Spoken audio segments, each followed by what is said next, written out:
Hello, chefs. Good evening. We're back again. I'm Isaiah, the young Jedi chef, here with the Dragon Warrior chef, Jeremy Lamb, and the Phoenix Warrior chef, Noreen. We will be your host for today's podcast. You are listening to a unique podcast where we will discuss tough yet real topics that need to be heard in the industry. In this podcast, you will hear the truth, real, raw, and unfiltered. Today, we have the honor of having hospitality professional Irvin Putt with us to talk about how to exceed guest expectations. I'm excited to get started and jump right in. So without further ado, I'll let the star of our show, our guest, Irvin, introduce himself. Irvin.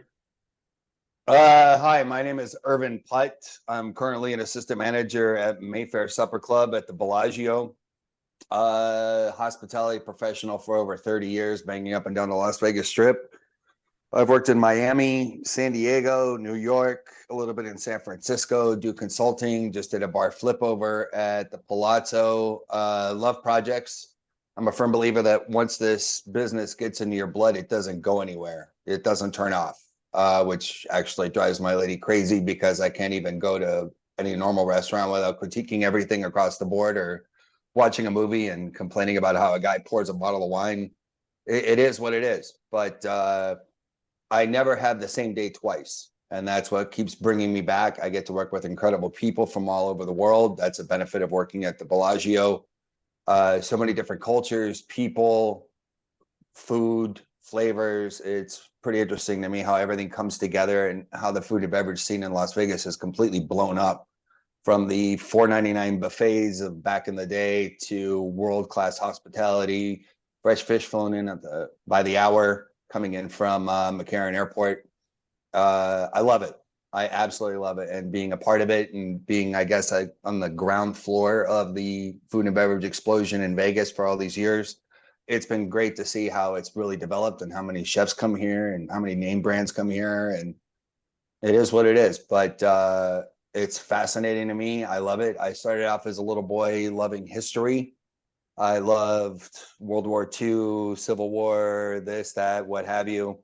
And then when I got into wine, I discovered, hey, I know a lot of this stuff, and there's a lot of history behind every dish, behind every wine, behind every cocktail. I love the stories that come along with everything.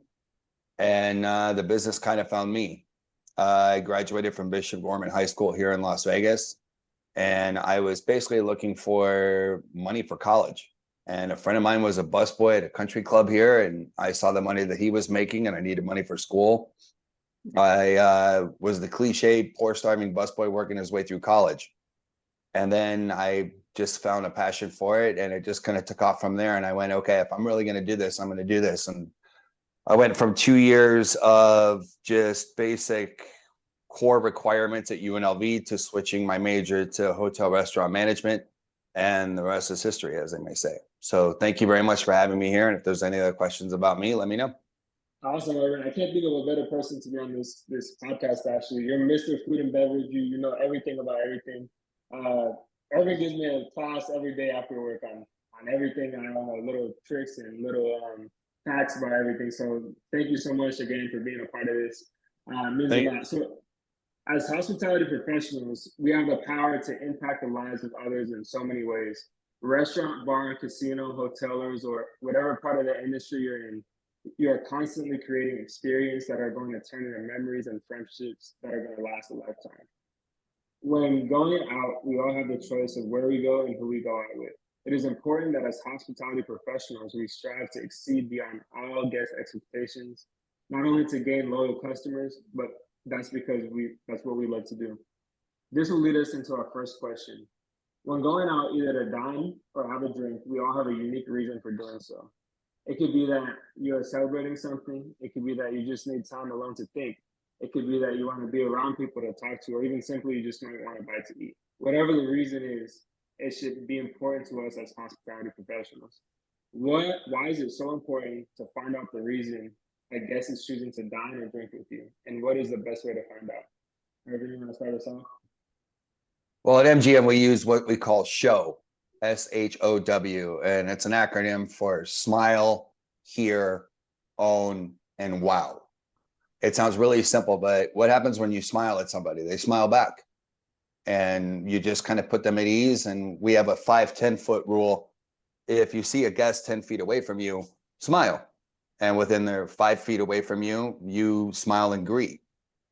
Here is coming off what you said. It's basically, why are you in my restaurant? Are you celebrating anything? Is it your anniversary? Is it your birthday? Is it you just don't feel like cooking at home? Is it I took a spur of the moment trip to Las Vegas? Whatever it is, start asking them questions and let the person speak to you. Where are you from is the number one thing. Again, we're international destination and Bellagio. So where are you from? And I'll hear it. And I'm a big sports guy. So I'll try to tie in sports or make a little joke or something like that. But why are you here? What are you celebrating? Why, what are you going to a show after this? And then you own the experience and you craft a unique experience. You have your menu, you have your specialty cocktail menu, you have your wine list, you have your tools or weapons, whatever which way you want to call it. And then you craft each individual experience. If you try to cookie cutter everything, this is my spiel, this is my menu, this is my this. Yeah, it'll work, but you're not a server or gourmet food server or a responsible manager. You're an order taker. What do you want? Here it is. Let's go from there. And if you want to do that, that's fine, but that's not fine in my world. It's kind of just owning the experience and going from there. Why are you here? Craft it. And then wow the guest. I know you might be used to this, but this is the way that we do it. It could be anything from here's a comp dessert for your birthday. Here's a free shot because I'll tell you that maybe I have a huge leftover liquor inventory and I'm trying to burn something. Believe it or not, people love free stuff. So if I'm trying to burn it and I give you an extra shot or I give you a rose like we do at Mayfair when you sit down, or I acknowledge it all the way through with our notes coming through 7 rooms, hey, it's your anniversary, how long? And then you take it and then you take one step further. Mm-hmm. Yeah, Irvin, you cannot said it better. Customizing that experience is so important because every guest is different. And like you said, a shot might make their night. Start off the night to a party. A flower might just make the moment that much more special. And actually, I had an experience where I gave a lady a flower and it said it made her day. She needed to lift me up, she needed to pick me up, so that flower, it made her day. And it's just about knowing your guest and knowing what you could do to, enhance their experience is so much better. So, Chef Ram, Oh, what I are your love this thoughts? idea, man. You took a topic of the front of the house, not in the back of the house. So in the front of the house, I look at it as, when we go to an establishment, it's about sanitation because my eyes tells me everything, the way how is, you know, the team is dressed, how are they presented. So to me, I look at certain things, and to me, I worked at the Ritz Carlton Boston Hotel, and everyone that walked in there or worked in there, they look like a gentleman. The ladies, they look like a lady, and I was like, wow, that's pretty. I like that. You know why? Because that when you go into a place, it's your presentation. Everything else should fall in place. Like the food, the service. I always look at the seating, the table, making sure are there any crumbs on the chair. The tablecloth, is there a hole there? Are the glasses any stain? Silverware, do they have some stain there? So I look at the small detail. If I see those, then it doesn't matter what the server or the food is, because right off the bat, I'm like, you missed something. You know what I mean? And I guess that is the challenge, especially right now in our industry after COVID. The game has changed. And I've been to Vegas, love it. And, Vegas, it's like, wow me, wow me. And to me, it's for you, what are you looking for? But to me, it's like the basic, the basic core from the front of the house. That's it. So wherever you go, it pretty much is the same, silverware, glassware, tablecloth, the front of the house, the maitre d', everything, everyone looks pristine, but everybody looks like an ambassador where you go, you know what? I'm going to enjoy this place. Yeah, I do. That's so important. Your presentation, how you present yourself, how everything looks is so important because if it's not nice, if it doesn't look good, then you're just gonna walk out. they're not going to be able to enjoy the experience. So that's a great point, Chef. Thank you, Maureen. Yeah, absolutely. I have to agree. I am a detail-oriented person. So I do the same when I walk in, is the floor clean? Is the table clean? Do I have to brush some crumbs off of my chair before I sit down in my nice dress? Um, and that's why I love that show acronym. I think that's wonderful because it's a really good checkpoint to make sure that as a front of house person, you're really taking care of everything that a guest is looking for. And in the post-COVID food industry, it is different. And I think I'm going to get a little bit more of that as I continue to work. And it's really important because those little things that make it a positive experience, that give that wow factor to the guest, they're really going to remember that. And they're going to remember that for years to come. And if they come back and visit an area, or if they're a local, they're going to come back to your establishment over and over again because of that wonderful experience. So it's really important to take care when you have a guest come in and you're, presenting to them, serving them, whatever it may be. And I think you explained it so perfectly. Determining that why are they there and trying to give them that wow is so important because, like I said, the worst thing to do is for somebody to come into the bar and have no interaction with the bartender, have no interaction with the server. That's the worst thing. Like Irvin said, just a cookie cutter. What do you want to eat? What do you want to drink? That's not an experience. People come out, people pay money for the experience, not just for the food. So I think having that understanding of how can I make this person's experience special? What can I do to go out of my way is super, super important. I think it needs to be talked about a lot more and practiced a lot more. So thank you guys so much for that. Knowing why your guest is choosing to spend their time with you is super important and also helps best how to serve them. It's also important to make your guests feel special and important, depending on the situation, to ask them questions about themselves or even share stories about yourself. And some guests might even want you to be their comedian for the night, crack some jokes, and kind of entertain them for the night. So this is going to lead us to our next question. What is the best way to read your guest and how to determine the type of experience that they want for the night? Irvin? Talk to them. See what they're wearing. If a lady has taken that much time to get her hair done, do her makeup, get her dress, everything else that comes along with it, say something simple like, that's a very nice purse you have there. I mean, you've got to be careful in this day and age using pronouns, addressing people a certain way, but people get dressed up and go out to dinner. In Vegas, we have certain challenges where you'll see a guy with a t-shirt, a hat, and they'll come into the restaurant and you're just kind of looking at them like that's what you wear out on a Saturday night, but that could be a big poker player.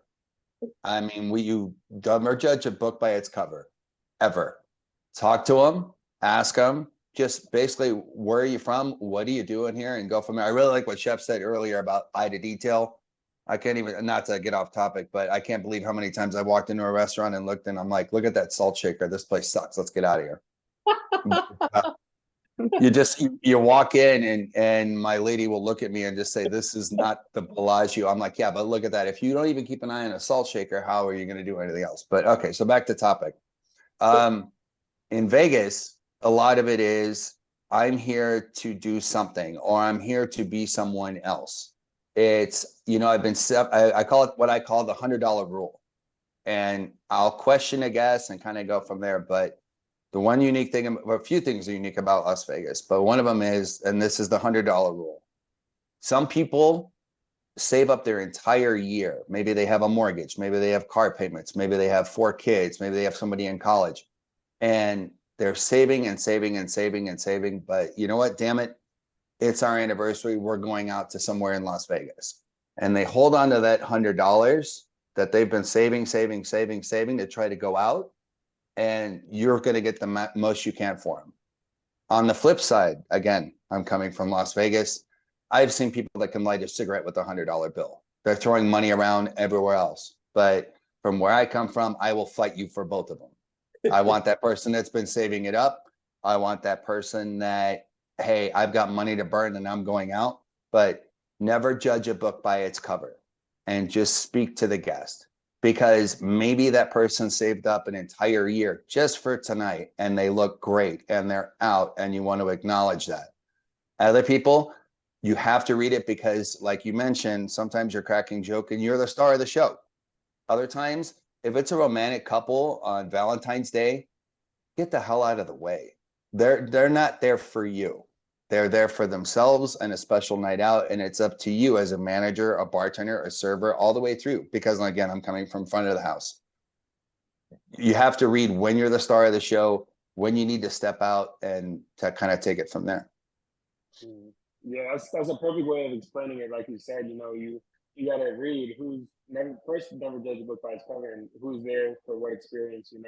It's super important. Like you said, these people are saving all their money throughout the whole year just to come for this one experience. And if it's bad, it's gonna leave a bad taste in their mouth, and it just ruins the night. It ruins the experience. But when it's good, like it leaves that memory, and you're forever there in that memory with them. So that's super, super important. Jeff Ryan? Whoa, I love this one right here. I mean, I would say, just think of it. It could be a solo person. It could be a couple. It could be a group. It could be a family. And you just look at, Irvin, like what he said, how do they dress? And remember, you're in Vegas. And Vegas, it's one way, it's like Walt Disney for adults. It's something so unique, so special. And from there, that's your pitch of where to chime in, as far as, because there's a menu, they know that they have great beverages.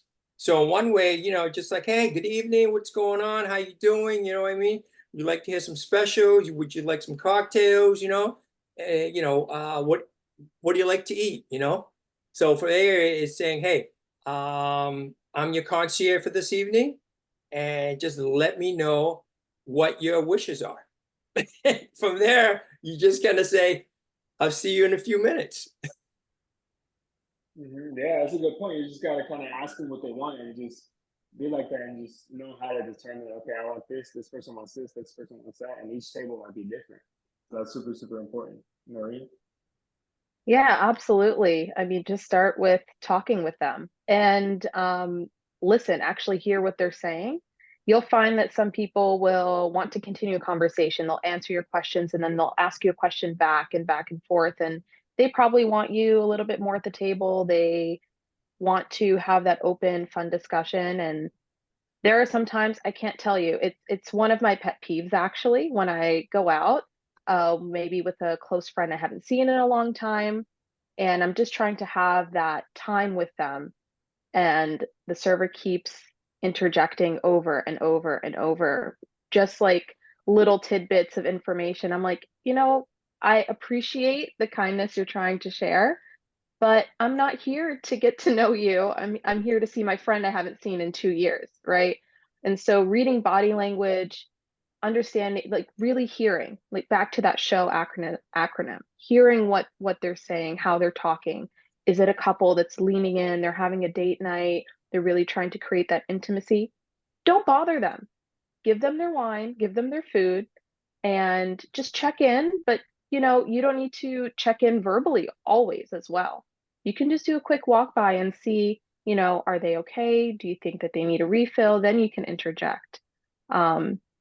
And big groups can be a lot of fun as well. I remember there was a time where just one of the restaurant times that I did on campus, there was a big group of women having a wonderful time. They were, ordering bottle after bottle, and they were having a great time. And I took one look at them and I was like, that's a bachelorette party. And my fellow server was like, how do you know that? And I was like, well, look, they're all like in a theme dress. They're having a good time. They have a little game that they're doing.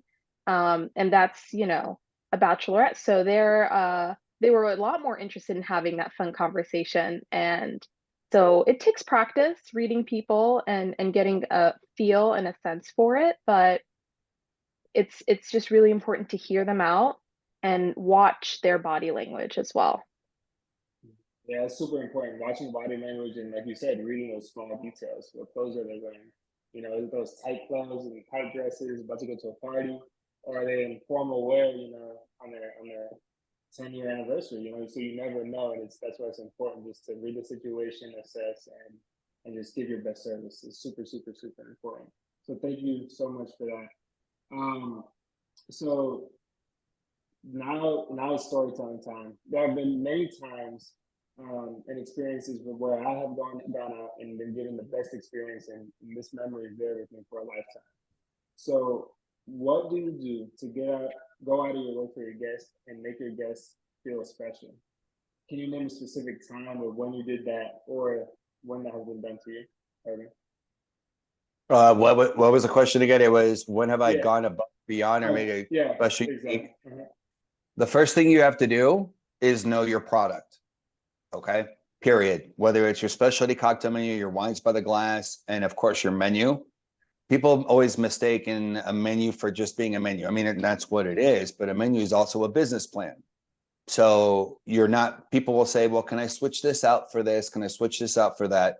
And sure, but always ask the chef first before you do anything like that.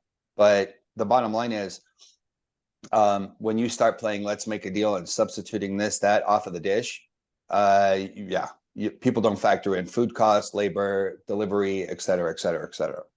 So one way to do it is know your product, because what if you have a vegetarian or somebody that's gluten-free or somebody specific to your menu, and they come into your restaurant and I'm vegan? Okay, well, these are my options. Well, is there anything else I can do? Okay, have that knowledge that you can do that for them, and talk to your chef, maybe have a pre-prepped blueprint, pre-prepped plan, and kind of go from there. And are you looking for a specific instance where I've gone above and beyond? Yeah, any story where you have gone out to eat and they've gone above and beyond for you. Like, Okay. Well, that's really easy, because working at Mayfair, we have an area called Table in Heaven, which is basically outside of our restaurant and goes down right to the water's edge. And recently I had a marriage proposal, and the guy was nervous and sweating and kind of going from there. And I kept telling him, I got it. And he keeps going, well, what about this? I'm like, I got it. I've done this 100 times. I got you. I mean, the guy's already got enough things on his mind. He's got a ring burning a hole in his pocket. Here's this lady. He loves her. He wants to propose to her, and he needs a little bit of help. And it's almost like being a limo driver, right? Open the door for him, get in the limo. I got you. I'll take you to where you need to go. So I basically own the experience. Again, going back to the show acronym, you own the experience. When he was done, I gave him my cell number. I said, hey, when you're ready to go, text me. And I could see that, he was pretending to do something else. He sent me the text. He's like, I'm ready. So I basically took him out, walked him down straight to the fountain show. He proposed. I even filmed it for the guy. And that's a once in a lifetime memory. But I want to propose to my lady and I don't know what to do. I got it. Yeah, And that was about 3-4 days ago. And they'll have that for the rest of their lives. Yeah, that's definitely an experience that you can't replace. And I've been down there to the Temple of Heaven. It's beautiful, and it's just once in a lifetime thing. So the fact that you're able to make that happen for them, and you're now a part of their lifelong memory and their journey, it means a lot. So thank you so much for that story, Chef Lam. Whoa, I call it the omakase tasting. You have the appetizer and you have the dessert, right? You start off with like a little firecracker, then you kind of go boom for dessert. Here you go, So that's where the front of the house could go back to the kitchen, say, hey chef, you know what, create something. And it could be like, first thing is like no allergies or plant-based. Same thing with dessert, because once you understand what they're allergic to, then everything else, it's green light. You could do something with it. And from there, those two right there, to me, they will remember for the rest of their lives, because they're like, oh my God. So before they even have their appetizers of what they're going to order or dessert, this is more like, here you go, to start off the evening. And it works. Mm-hmm. Yeah, I do something to make them feel special, you know, something they didn't expect. Something you're like, okay, like this is he made this especially for me, and you know they're making sure they're going out of their way to make sure I have a good time. That's important, super important. Thank you so much, Nori.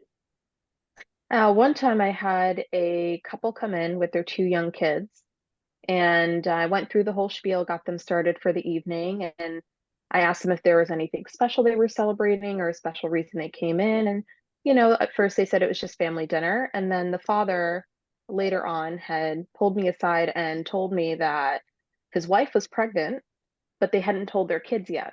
And they wanted to do a special time at dessert to tell their young kids that they're going to have another sibling on the way. And so he asked, "Is there anything that we can do to?" I said, "I will take care of you, no problem."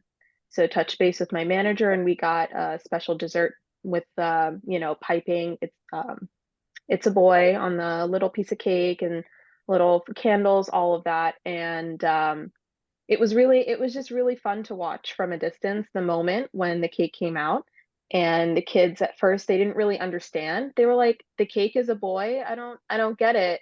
And they're like, "No, mom has, a little bun in the oven and it's a boy. You guys are gonna have another brother." And they went wild. One of them did a lap, got up, did a lap around the table, and it was just so fun. And I touched base with the dad later on in the evening, made sure everything was good, and he said, "No, it was wonderful. Thank you so much. It was such a special way to tell our kids that." And it was just nice to give that special moment to a family. And it wasn't something that we knew before they came in, but having that good rapport with my manager and with the pastry station really helped pull all of that together because our communication lines were already there. So it was great to give that special moment to a little family. Yeah, that's awesome. I think every dining experience should be like that, you know, where the server is able to get to know you that much to where they can make that happen for you, and it's not just that cookie cutter experience. I think that's one of the best things that you could do. So thank you so much, Noreen, for sharing that story. So in this industry, we're constantly serving others, as we stated, and oftentimes mistakes could be made. You know, we might not be perfect at certain things, but there's definitely different ways to recover the situation. So, when was a time where you had to recover a problem with a guest, and how did you do so? And were they satisfied with the recovery? I'm sorry. It was, when did I have a problem with a guest? When did a guest have a problem, come to you with a problem, and how did you recover their situation?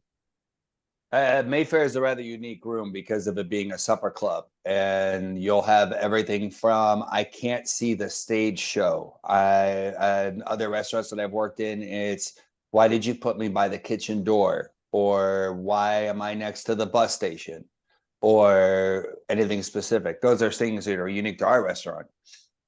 As for specific problems, you run into problems where meat is undercooked, meat is overcooked. The guest thinks this. There's an old saying that the customer is always right. And there's a couple of ways to look at that. I've heard people say the customer is not always right, but the customer is always the customer. Okay, that's one way to look at it. But the thing they always leave off from that is the customer is always right when it comes to matters of taste. So that steak might be dead medium, but they think that it's medium rare or medium well. Don't argue with them. Simply have them cut to the middle. Always have them cut to the middle before you bring it back to the chef, because maybe the outside of the steak is this or the outside of the steak is that. Have them cut to the middle, go to the chef, solve the problem.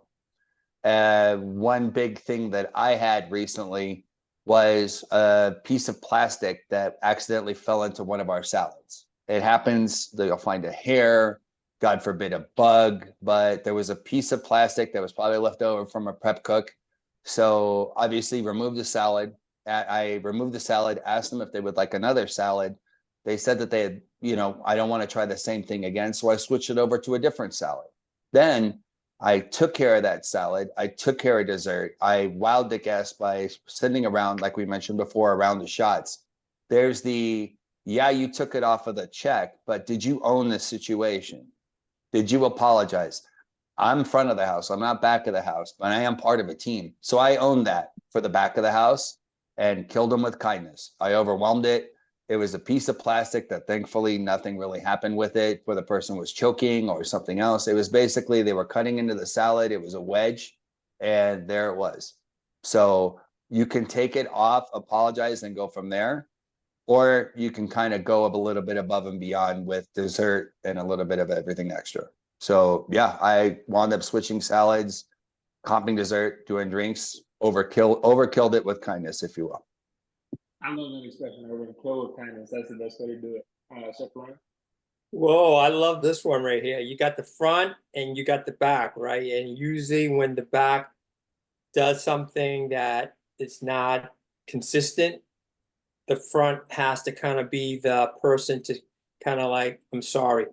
And when you say, I'm sorry, that's where you go, we take care of this, we take care of this, we take care of this. So what happens is when you do have a blunder, you pay a lot because that person, it's going to leave your place with a bad taste. And I have gone to, dining where I'm like, what? That's all you're doing? Well, I guess we'll see you whenever. Bye. And you just move on. And unfortunately, the hospitality, there's that beautiful word, comp, right? They have that word for a reason. So you got to use it. And what happened is, end of the night, you go, what? How many comps do we get? Well, that's where, things get solved. Now, the back of the house, let's go. Let's, meeting, retraining, development, front of the house, whatever that might be. So when things happen like that, it's not a bad thing. It's a good thing that shows you the front and the back has to be one. You just can't go, oh yeah, I know the back of the house, they overcooked or whatever. That's not you are an ambassador to the establishment, and you have to understand in the hospitality is you're there to give memorable memories. One way it's like A plus. That is the game. The game is A plus, never a minus, never a A. And is it high and above? No, it's basic service. That's the beauty of it. Yeah, that's so true. Like you said, the front of the house and the back of the house have to be cohesive, and you have to, like Irvin said, own the experience, even though it might not be your fault. Own the experience, apologize, and go above and beyond with it. And that honestly, it could even if they would have had an average experience, or even if something bad happened, it could lead to a better experience, and even better experience than they would have had if nothing would have happened because of your recovery. Oftentimes recovery shows a lot. Shows a lot about the restaurant and the people that work there. So Mary? Yeah, absolutely. It goes down to that teamwork when it comes to guest recovery. You apologize, you own up to it. You offer, oh, I can have this cooked again for you, or I can get you a new dish if you didn't like this. Loop in your manager when it's needed. If they're not satisfied with the service that you're giving and you're trying your best, loop in a manager. That's okay. And it's the blame game happens a lot, I think, between front of house and back of house, and that's not helpful in the moment. So identifying, what's the hurdle that we're facing and how can we overcome it together. And just learning from that experience, like Chef Lamb says, so that the next time the same thing doesn't happen and that we can provide that wonderful experience for our guests. Yeah, definitely so important. I mean, thank you guys so much. So to wrap it up, we have about like 4 minutes left. What is one last piece of advice that you could give to anyone in the hospitality industry, or anybody seeking to be in this field, and or anybody that owns a restaurant and wants to improve the environment of the restaurant? What is one last piece of advice that you might have for them? My biggest piece of advice is don't overthink it. You're taking care of people. That's all you're doing. You're creating an experience, you're feeding them, you're giving them alcohol, whatever it is, for whatever reason, we're taking care of people. And it's, I'm a man of faith, and it's in the Bible. Treat others the way you would want to be treated, and use empathy. That's a big one. It's like we talk about if there's a problem in a restaurant. Okay, how would I want someone to take care of this for me? How would I want to be treated? How would I want to do this? And then you put yourself in somebody else's shoes, because if you don't, they're going to go right next door. And again, in Las Vegas, I'm using that as my reference. Right next door to me is a beautiful resort called Caesar's Palace. And down the street is Wynn, and Fontainebleau is new.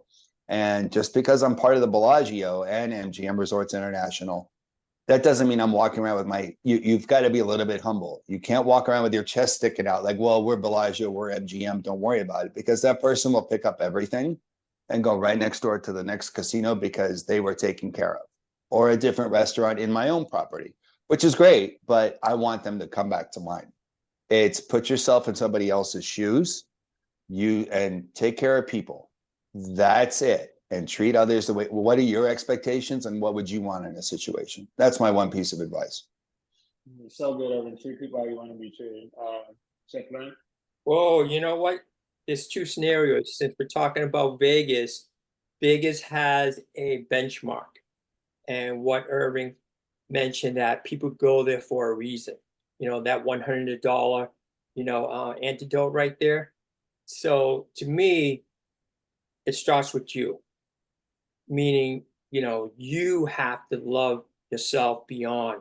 Think about your presentation, everything. I mean, one way you're like a model. If you consider yourself as a model and a gentleman, when you go into the hospitality industry, you're going to have such an amazing time. Because the thing is, you're doing everything that you can, but then when shit happens, you know how to react and you know how to solve. And that is the beautiful thing, right? So to give amazing service, I always said it starts with you. If you respect yourself, you have confidence, you have self-esteem, you're sharing, you're caring, you have empathy, then the stuff that Irving just mentioned, it just falls in place, But you have to have the core and foundation before what Vegas can say, hey, this is our hospitality 101 right here. Because if you don't have any foundation, what happened is it just goes right down, and you're not going to be able to understand it. So to me, I always say, it's your personal best, and you know your personal best better than anyone else. And once you do that, your manager is going to go, wow. So Shinori, less than a minute left, finishing thoughts. Okay, two things I live my life by. Kill them with kindness, as we mentioned before, and patience is a virtue. Kindness and patience take you very far in any industry, with guests, with your coworkers, managers, all of the above. So kindness and patience go very, very far. Awesome. Thank you so much, guys. It's been an honor. It's about to end in a minute, but I really appreciate everything. And not only the people listening are going to be impacted by this call, but the people that are close to the people listening are going to be impacted. So thank you guys so much. See you guys in the next episode. It's been an honor. Thank you.